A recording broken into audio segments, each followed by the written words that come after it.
Sa fans dyan na nag-aabang ho sa health update ng dating Gilas Pilipinas point guard, L.A. Tenorio, cancer-free na raw siya. Wow. Okay.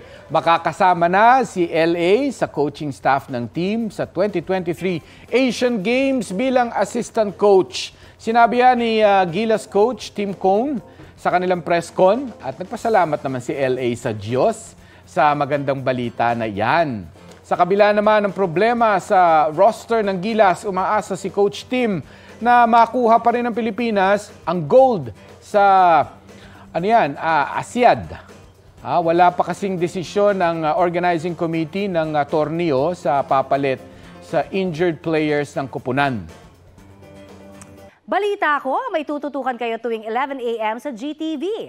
Alamin ang mahalagang balita at impormasyong dapat ninyong malaman sa Balita Ko tuwing Lunes hanggang Biyernes. Mag-subscribe din po sa GMA Integrated News sa YouTube. Sa mga kapuso naman abroad, maaari po kaming masubaybayan sa GMA Pinoy TV at www.gmanews.tv.